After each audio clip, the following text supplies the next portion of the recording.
Ako nga pala si Mario, 65 years old at isang vendor. Kontento na ako sa pakikinig sa inyo. Pero bigla akong naisip na ibahagi naman sa inyo ang kwento ng buhay ko at ng apo ko.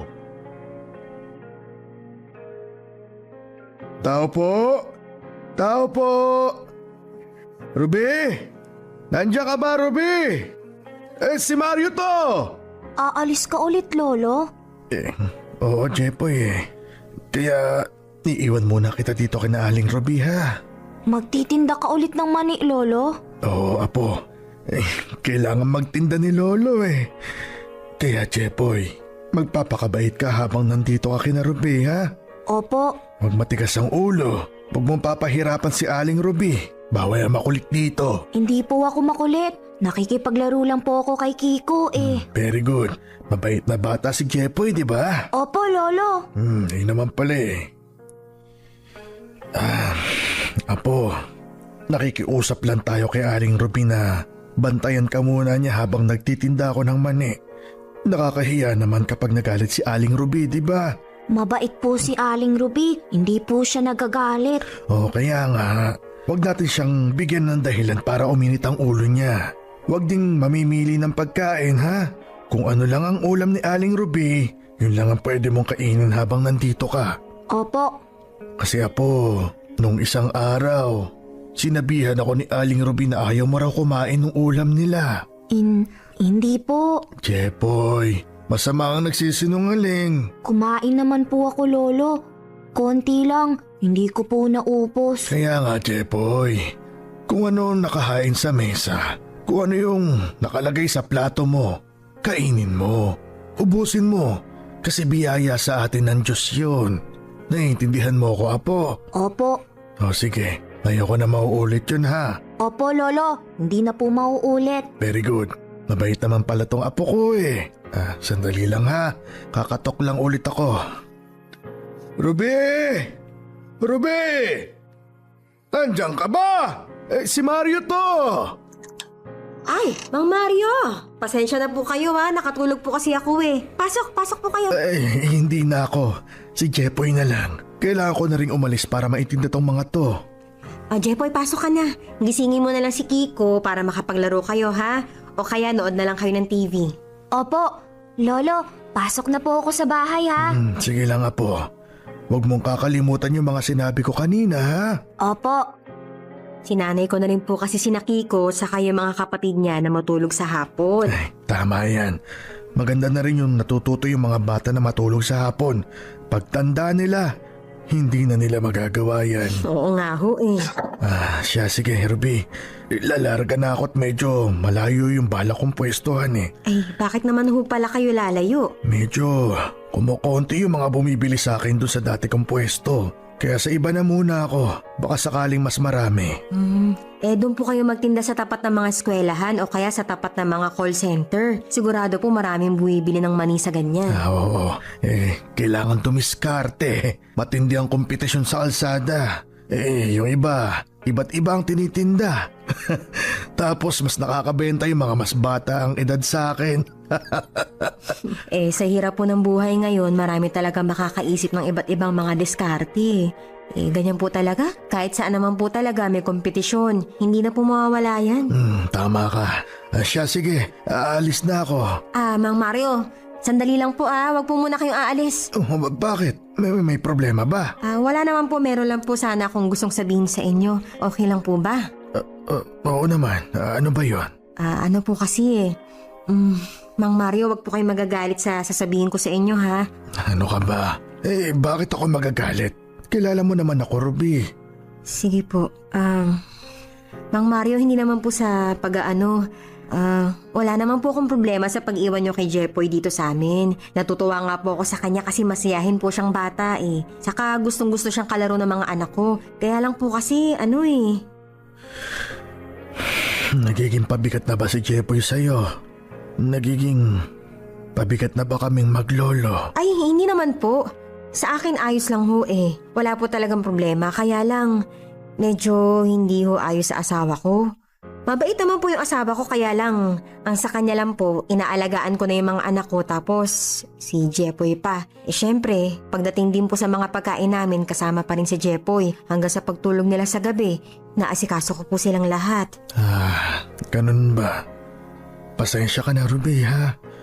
Wala na kasi akong ibang malalapitan na pwede magbantay kay Jepoy. Alam ko pong mahal na mahal niyo ang apo ninyo. Gagawin niyo ang lahat para sa kanya. At naiintindihan ko po ang sitwasyon niyo. Pero mahirap din naman po yung sitwasyon namin. Naiintindihan ko naman, Ruby. Pwede bang bigyan mo pa ako ng kahit konting panahon para makahanap ako ng ibang taong pwede kong pag-iwanan kay Jepoy? Sige po, papakiusapan ko na lang ho yung asawa ko. Mang Mario, pasensya na kayo ha. Ang iniisip din po kasi namin mag-asawa, paano kung may mangyari kay Jepoy na masama at nasa poder namin siya? Baka kami po ang masisi ninyo. Pasensya na po talaga ha. Ito na ho siguro yung huling beses na makakasama namin dito sa bahay si Jepoy.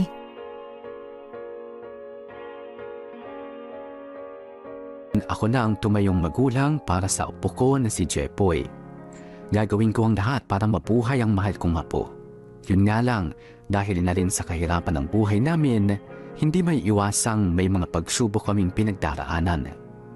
Gustuin ko man na bantayan ang apo ko sa lahat ng oras, ay hindi ko naman kakayanin dahil nagtitinda pa ako sa mga kalsada at hindi ko rin maitatangging hindi na rin ako bumabata. Mabuti na lamang at napakiusapan pa ako o may napakiusapan pa ako na isang kapitbahay namin para tumingin-tingin at magbantay sa apo kong si Jepoy. Hindi biro ang trabaho ko bilang isang tindero sa kalsada. Hindi na nga kalakihan bang ang kita, meron pang mga nananamantala.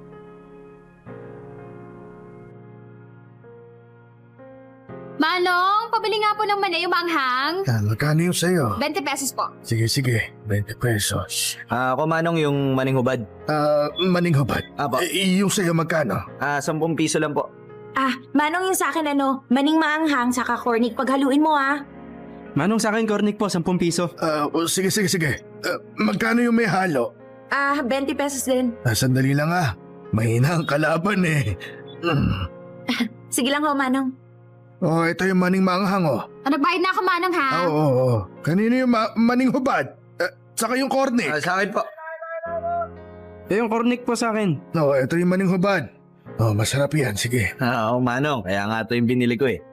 Eto Manong yung bayad Sige, salamat. Salamat. Ito na yung cornic. Manong naman, ito na ba yung 10 piso? Pakidagdagan naman, konti-konti. Sige. Akin na, tatagdagan ko yan. Ito na yung magkahalo. Manong, ba't naman ganito? Bakit? Green peas po yung hinalo nyo. Sabi ko cornic. Naku, pasensya ka na ha. Sandali lang. Ito. Ayan, cornic yan. Ito nang bayad ko. Parang nagkamali lang Akala mo kasino. Kasi naman, Manong, ayusin mo yung trabaho mo. Maayos naman ako nagtatrabaho dito Maayos, hindi mo pa ka binibigay yung sukli ko kanina pa. 50 pesos po yung binayad ko. Ganun ba? 20 pesos yun, di ba? Ito yung sukli mo Ayusin mo kasi. Pasensya Hindi na. umasinso. Pasensya ka na. Mani na nga lang po yung tinitinda, hindi pa magawa mabuti. Hirap talaga ng buhay. Manong. Bakit? May sukli ka rin ba? Ay, hindi po, wala po. Kaya lang kasi... Ano ba yun? Hindi mo dapat sinuklian yun eh. Bakit? Wala kaya sa sukli. Sandali lang! Ano ba talaga? Nalilito na rin ako sa inyo. Sakto lang po yung binayad niya. Hindi. Humingi siya ng sukli. Mali nga po kasi. Kaya nga siya hindi pa umaalis kasi hindi ko pa nasusuklian. Manong, sandali. Okay, linawin lang natin ipapaliwanag ko. Sige. Di ba maanghang yung binili niya? 20 pesos. Ang sabi niya, 50 raw yung binayad niya sa inyo, tama? Tama. Manong, kitang-kita ng dalawang mata ko. 20 yung binayad niya. Sakto lang yung binayad niya, kaya dapat wala siyang sukli. Ganun ba? Opo. Ikang bata ka. Hindi ako yung mamamatay, Manong. Ano ba yan Dapat alerto kayo. Ay, naku. Hindi kayo dapat nagpapaloko. May saan tuloy kayo. Dapat, Manong, wise kayo. Kasi kahit na naghahanap buhay ka ng matino, nagkalat din yung mga hindi matitino sa mundo. Siguro hindi talaga may iwasan na merong mga taong pagsasamantalahan talaga ang pagiging may edad ko na. Sinasabihan na nga ako minsan ng mga kasamahan kong tindero na masyado raw kasi akong mabait kaya ako naloloko ng ibang mga tao. Para sa akin naman, kung gagawan man nila ako ng masama, iniisip ko na lang na bahala na ang Diyos sa kanila. Basta ako, ginagawa ko lang ang trabaho ko sa malinis na paraan. Hindi ko makakayahang mandaya. Gagawin ko pa rin ang tama kahit na hirap na rin ako sa buhay. Oh, Jepoy, ito na nilagang itlog. Ulam mo sa kanin. Tara na't mag-agahan na tayo. Ay, itlog? Bakit apo? Lolo, walang pansit, walang spaghetti. Jepoy, di ba ang sabi ni Lolo, wag mamimili ng pagkain? Opo, Oy, bakit ka naghahanap ng ibang pagkain? Nagluto na nga ako ng nilagang itlog. nagsasawa na po ako sa itlog eh. Pasensya ka na apo ha. Ito lang ang meron tayo ngayon. Wala po talagang pansit. Hindi kasi nagtitinda si Tinay nitong mga nakaraang araw. Ewan ko ba ron? Pero apo, huwag ka namang mamili ng pagkain. Masarap naman yan eh. Sige na, kain na tayo. Lolo, Bakit? wala pong ketchup. Jepoy. Wala eh. Pero sa susunod, bibili ako ng ketchup para mas masarap yung ulam. Hala, kain ka na ha? Opo. Lolo, Bakit? yung mga kalaro ko po, papasok na sila sa school. Ganun ba? Meron na po silang bagong uniform, tsaka bagong mga gamit. Oo, kailangan yun kapag papasok na sila sa eskwela eh. Kailan mo po ako bibili ng uniform? Hindi pa kita maibibili ng uniform, Jepoy. Bakit po? Hindi pa po ako papasok sa school? Hindi pa po. Kasi po, yung mga kalaro ko, ang gaganda ng mga lapis nila. Tsaka po, iba't iba yung pangkulay nila, pati yung pag nila magaganda. Ibibili niyo rin po ako ng mga ganun, Lolo? Hindi pa po. Kailan pa po ako papasok sa school? Kapag nakapag-ipon na tayo. Kailan po yun? Hindi ko pa talaga alam, apo. Ay, sayang. Marunong na po ako ng ABC at saka magbilang ng 1, 2, 3. Talaga, Jepoy. Galing naman ng apo ko. Kaya po, gusto ko, kasama yung mga kalaro ko papasok din ako sa school. Jepoy, pasensya ka na apo ha. Nag-iipon pa rin kasi si Lolo eh. Sana huwag ka magtampo sa akin. Nagtatampo ka ba? Hindi po. Huwag ka na magtampo. Alam ko namang katulad ng ibang mga bata, gusto mo na rin makapasok sa eskwelahan. Kaya lang, wala pa kasi tayong pera. Wala pa akong pambili ng uniforme. Wala pa akong pambili ng mga gamit sa school. Pasensya ka na, apo. Opo, hindi po ako nagtatampo. Kasi Jepoy, alam mo naman, mahirap ang sitwasyon natin. Naiintindihan mo naman yun, di ba? Opo, Lolo. Yung pagkain lang natin, hindi ko pa alam kung saan ko hahagilapin. Kaya, pasensya ka na kung hindi ko maibigay sa iyo yung mga pagkain na gusto mo. Hindi ka makakain ng mga masasarap na pagkain tulad ng mga kalaro mong bata. Okay lang po. Pero huwag ka mag-alala, Jepoy. Kaya nga nagsisikap si Lolo para makapag-ipon ako ng pera. Para sa susunod na taon, maipasok na kita sa eskwelahan. Makakapag-aral ka na. Talaga po? Oo, kung suswertehin tayo, makakabili na rin ako ng susuotin mong pamasok sa eskwela. Saka yung mga gamit nila na magaganda, bibili rin tayo nun. Yay! Makakapasok na rin ako sa school! Pero hindi pa sa ngayon na po ha. Maghintay tayo. Makakaipon din si Lolo. Saka, magtatanong na rin ako sa mga kakilala ko kung may pinagliitan silang uniforme. Baka pwedeng yun ang gamitin mo sa susunod na pasukan. Bibili rin tayo ng notebook, saka yung iba pa mga gamit sa eskwela. Pati laruan, Lolo? Sige, pati laruan. Thank you, Lolo. Ang bait talaga ng Lolo ko. Promise yan, Lolo ha. Aantayin ko yan. Sige. Ang apo ko na lamang ang kaisa-isang dahilan kung bakit kahit papaano ay nakukuha ko pa rin maging masaya. Kahit na napakahirap na at napakabigat ng buhay. Ang aking apo ang dahilan kung bakit pinipilit ko pa rin magtrabaho kahit na pagod na rin ako. Si Jepoy ang dahilan kung bakit hindi pa rin ako sumusuko sa buhay. Lahat ay gagawin ko para lang masiguro na magkakaroon ang apo ko ng magandang kinabukasan. Anumang pagsubok ang ibato sa akin ng pagkakataon, lahat ay kakayanin ko para sa pinakamamahal kong apo na si Jepoy. Nang dahil sa matinding pangangailangan ay sumubok din ako magtinda ng balot sa gabi. Kailangan ko rin namang dumiskarte. Masiguro ko lang na kahit papaano ay madadagdagan pa ang kita ko. Kaya kahit pagod na ako at halos wala ng pahinga, idagdag pa na nahihirapan na rin ang aking katawan sa pagtitinda, ay kinakaya ko na lang para mabuhay kami ng apo ko na si Jepoy. Minsan wala rin akong mapag-iwanan kay Jepoy. Kaya kailangan ko rin siyang isama sa pagtitinda ko. Lolo, ice cream! Jepoy, wala akong pera. Sige na, Lolo. Ice cream lang naman eh. Sinabi ko nang wala akong pera eh. Lolo naman eh. Aalis na yung ice cream oh. Ay, sige na nga. O eto, bumili ka dito ha. Opo. Ice cream lang naman. Sige, pagbigyan. Ano, kumusta? Uy, kamusta?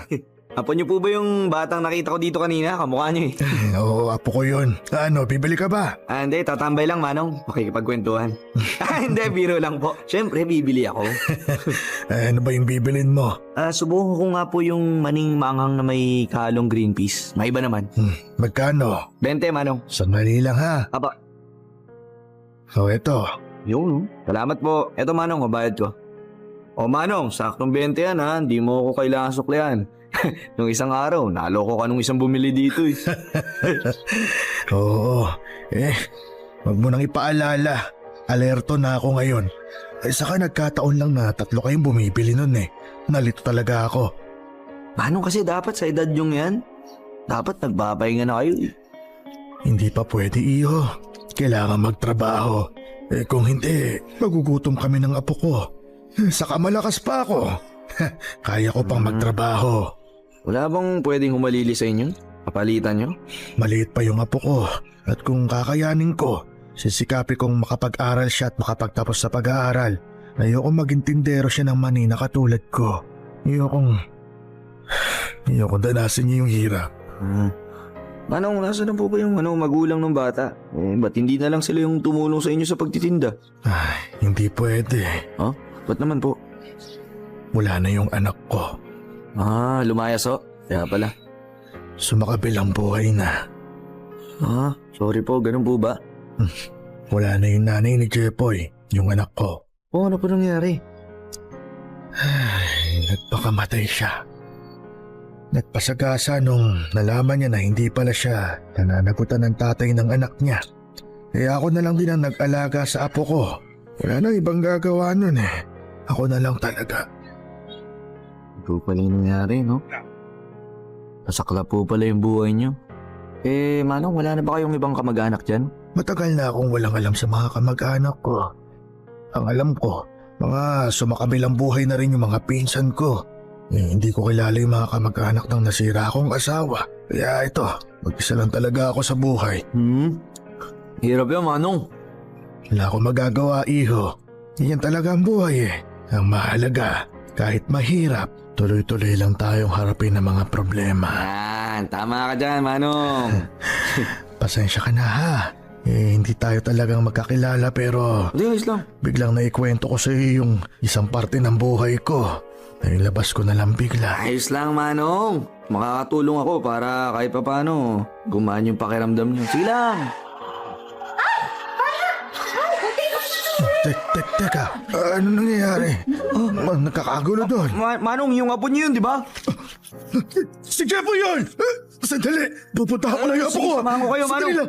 Jepoy! Jepoy! Anong nangyari? Muntik po akong mabangga ng kotse. Nasaan na yung muntik na makabangga sa'yo, ha? Hoy! Bantaan mo nga yung apo mo! Munti ko naman sagasaan yan ah! Kapag napahamak ako pa may kasalanan eh! Wisan! Pasensya na ho kayo. Babantayan ko na mabuti tong apo ko. Pasensya na po. Dapat lang! Opo, padaanin niyo lang po muna ako. Opo, pasensya na po talaga kayo. Pasensya na po. Napahiya talaga ako sa ginawang paninisi sa akin ng mga tao noong muntikan na ngang masagasaan ang sasakyan ng apo kong si Jepoy. Napakasakit sa damdamin. Alam kong dahil na rin sa matanda na ako kaya hindi ko na natutukan at nababantayan na mabuti si Jepoy. Pero sana, konting pag-intindi naman sa isang matandang katulad ko. Pero kailangang huwag ko nang isipan pa ang nangyari o isipin pa ang nangyari. Nagpapasalamat na lamang ako at hindi napahamak ang apo ko. Kahit mahirap ay kailangang tuloy pa rin ang buhay para sa aming dalawa. Magtatrabaho at maghahanap buhay pa rin ako at mananatiling malakas para kay Jepoy.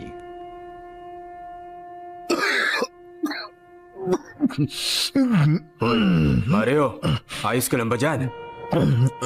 Ayos lang. Baka mamaya may sakit ka na ha? Magpahinga ka muna kaya. Ay, hindi. Naubo lang ako. Wala akong sakit. Ano ba? Kumusta? Nakakarami na ba tayo dyan? Medyo dumadami na rin. Yung mga bumibili, Pupoy. Ayos yan. Ikaw, maganda na bang kita natin dyan? Oo, alam mo naman. Basta banana Q, turon, kamote Q, malakas talaga yan eh. Ikaw kasi umalis-alis ka pa sa pwesto mo dito eh. Kaya nga ngayon bumalik ako rito. Mukhang dumarami na ulit yung mga bumibili dito eh. Nasa na nga pala yung apo mo ha? Kahapon kasama mo yun, di ba? Bakit ngayon hindi mo kasama? Sumama yung pakiramdam. Kaya hindi ko na muna isinama. Maganda nga nang makapagpahinga muna yung bata. Kahapon kasi laro ng laro dyan. Natuya siguro ng pawis yun. Hindi agad napalitan ng suot ng damit kaya yun nagkasakit. Ay, siguro nga. Teka, sino nagbabantay sa apo mo dun? Napakiusapan ko ulit si Ruby, yung kapitbahay ko. Kung pwede, bantayan muna niya si Jepoy. Yun, pumayag naman. Kaya lang, Mario, nakakahiya doon sa kapitbahay mo. Alam ko, Buboy. Kaya lang, wala akong pagpipilian eh. Hindi ako pwedeng tumigil sa pagtatrabaho para bantayan siya. Kailangan mabuhay kami. Baka naman ikaw ang magkasakit niyan. Hindi yan. Kaya ko pa. Malakas pa ako sa kalabaw. Nako. Tumatanda ka na rin, Mario. Huwag mong baliwalain yung edad mo. Dapat nga nagpapahinga ka na eh. Hindi talaga pwede, Buboy. Sabi ko nga sa'yo, wala akong pagpipilian. Kailangan kong maghanap buhay para sa apo ko. Buboy. Ano yun? Meron ka bang... May extra pera ka ba dyan? Bakit naman? Mangungutang sana ako sa'yo. Nako po. Malakas naman yung benta mo, di ba? Sige na, ngayon lang naman to. Sabi mo rin kanina marami namang bumibili sa'yo, di ba? Oo, pero kulang pa rin eh. Alam mo naman yung sitwasyon namin ng apo ko, di ba? Para saan ba kasi yung uutangin mo? Bibili lang sana ako ng gamot para kay Jepoy. Nag-aalala kasi ako eh. Naalala ko kasi, hindi man lang pala ako nakapag-iwan ng pambili ng gamot dun sa kapitbahay ko. Nakakahiya naman kung pati gamot ni Jepoy sagutin pa nila. Mahal din yung gamot sa butike eh. Yung pinakamura naman yung bibiling ko. Para gumanda lang sana yung pakiramdam ng apo ko. Sige, sandali lang ha. Ito. Nabawasan pa tuloy yung kita ko. Pasensya ka na talaga sa abala. Sige, bayaran mo yan ha. Oo naman. Babayaran kita, wag kang mag-alala.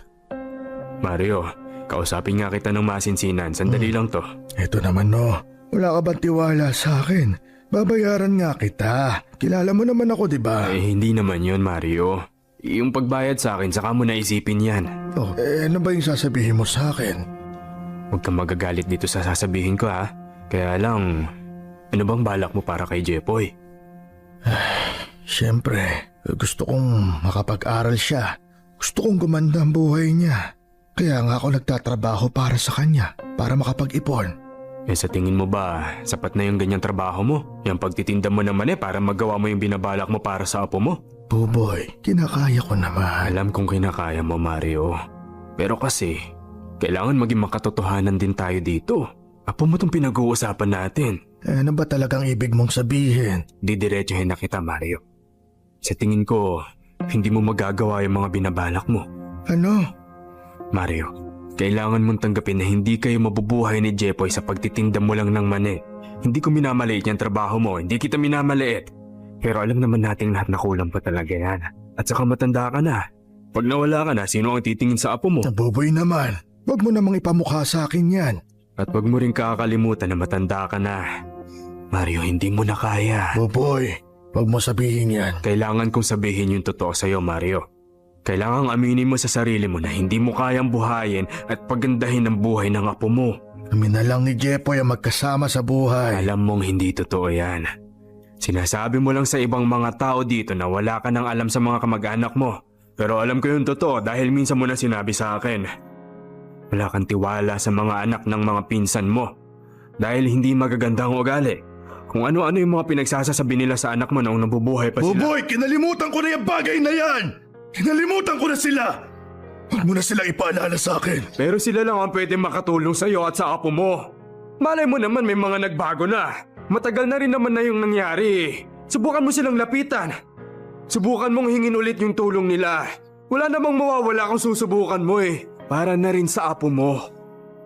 Pilit ko na lang na kinalilimutan ang ginawang pangusga noon ng mga kamag-anakan namin sa anak ko dahil sa pagkakaroon niya ng anak sa isang lalaking may sarili ng pamilya. Para sa akin, parang sila na rin ang kumitil sa buhay ng anak ko. Kaya kahit kailan ay hindi ko magagawang ipagkatiwala sa kanila si Jepoy. Oo, tahimik akong tao. Pero mapagmatigas din naman ako. Yun nga lang, hindi ko pa rin maitatanggi na matanda na nga ako. At dumating na rin ako sa punto na nawawalan na ako ng kumpiyansa sa sarili ko. Ayoko mang aminin, pero mukhang hindi ko na nga kaya pang alagaan at itaguyod ang apo kong si Jepoy. Jepoy, halika na. May lugaw dito. Ayoko po. Mapait po yung panlasa ko. Jepoy, umupo ka na dyan. Huwag nang matigas ang ulo. Kapag hinigop mo yung lugaw, mawawala na yung pait. Masarap yan. Sige na. Ayoko po talaga. Diba ang sabi ko, huwag namimili ng kakainin. Opo. Oy, bakit ayaw mo yung lugaw? Sige na po, kahit pa konti-konti lang. Saka masarap yan. Sayang yung bili ko dyan. Sige po. Hipan mo muna para hindi mapaso yung dila mo, ha? Masarap yan. Mas maganda kung uubusin mo yan para gumaling yung sakit mo. Oh, bakit mo naluwa yung lugaw? Hindi po masarap eh. Anong hindi masarap? Mapait na. Huwag mo sayangin yung pinambili ko dyan. Ubusin mo yan. Ayoko na po. Ubusin mo yan. Ayoko. Huwag mo sayangin yan. Ayoko nga po eh. Anak lang, bakit mo tinapon? Pati yung mani na itininda ko, tinapon mo! Sorry po, Lolo. Ano sorry? Mababawi ba na sorry mo yung tinapon mo? Tinitiis ko ang gutom para makakain ka, tapos kanyang lang ang gagawin mo! Huwag kang gumawa dyan! Pulutin mo yung mga yan! Ubusin mo! Marumi na po eh. Itinapon mo yan! Pulutin mo! Hindi mo sasayangin yan! Pinaghirapan ko yung perang pinambili dyan! Sorry po talaga, Lolo. Pinaghirapan ko lutuin yung mani na yan! Pinaghirapan kong gupitin at palutungin yung mga bawang na yan! Pagkatapos itatapon mo lang! Hindi ko naman po sinasadya eh. Itinapon mo pagkatapos sasabihin mo sa akin hindi mo sinasadya! Sinayang mo lang yung mga yan! Tinapon mo lang, hindi ka nag-iisip! Ay, Diyos ko! Itinapon mo lang yung pinangbubuhay ko para sa ating dalawa! Itinapon mo lang lahat ang pinaghirapan ko para sa'yo! Hindi po. Ay, hindi po. Sorry po. Hirap na hirap na ako. Pagod na ako sa'yo. Ibibigay na lang kita sa mga tiyuhin at tiyahin mo. Huwag po, Lolo. Huwag niyo po ako ibigay sa kanila. Hindi na kita kayang alagaan. Hindi na kita kayang bantayan. Ibibigay kita sa mga taong kasalanan ng tingin sa'yo. Yun ay kung tatanggapin ka pa nila. Huwag po. Huwag niyo po ako iwan, Lolo. Tumigil ka na sa angangawa mo. Nabubuisit ako sa'yo. Huwag niyo po ako iwan, Lolo. Asa na ba yung patpat ko? Huwag po. Huwag po, Lolo. Ayaw mo pa tumigil sa kakaiyak, ha? At tigas ng ulo mo, ha? Tignan natin ang tibay mo, ha? Huwag mo ko taguan! Halika rito! Lumabas ka dyan! Lumabas ka! Tama na po. Sorry na po, Lolo. Pupunta ka pa dyan sa ilalim ng lamesa, ha? Lumabas ka dyan! Lumabas ka! Buisit ka! Ang dami ko ng pinagdaan ng hirap dahil sa'yo! Doon ka na lang sa kanila! Huwag niyo po ako ibibigay sa kanila, Lolo. Huwag po. Huwag po, Lolo. Hindi ko na kaya. Hindi ko na kayang alagaan ka. Hindi ko na kaya magtiis para sa'yo. Masyado na akong matanda. Hindi ko na kaya. Hindi ko na kaya. Hindi ko na kaya. Hindi ko na kayang iwan ka sa kanila. Hindi ko kayang iwan ka sa kanila. Hindi ko kayang iwan ka sa kanila. Lolo. Lolo. Jepoy! Lolo, huwag niyo po ako iiwan. Hindi, Jepoy. Hindi kita iiwan sa kanila. Kahit mahirap, kahit hindi ko na kaya, lahat gagawin ko para maalagaan kita, Apo. Lahat gagawin ko para sa'yo. Mahal na mahal kita, Apo. Pasensya ka na. Pasensya na, patawad, Apo. Kahit napakahirap, kahit mukhang imposible, ay hindi ko magagawang ipagkatiwala ang apo ko na si Jepoy sa ibang tao. Ako pa rin ang magbabantay, ang mag-aalaga, ang bubuhay at magbibigay ng magandang kinabukasan sa pinakamamahal kong apo, hindi ang ibang tao. Isinumpa ko yan sa sarili ko kahit na alam ko namang matanda na rin ako. Hindi ko alam kung meron bang magandang kinabukasan ang naghihintay para sa aming maglolo. Pero gagawin ko ang lahat ng makakayanan ko para sa apo ko. Kaya ako'y binahagi sa inyo ang kwento ng buhay kong ito ay para kung sakaling mapakinggan man ito ng apo ko sa kanyang paglaki ay maintindihan niya kung ano ang paghihirap ng lolo niya para sa kanya.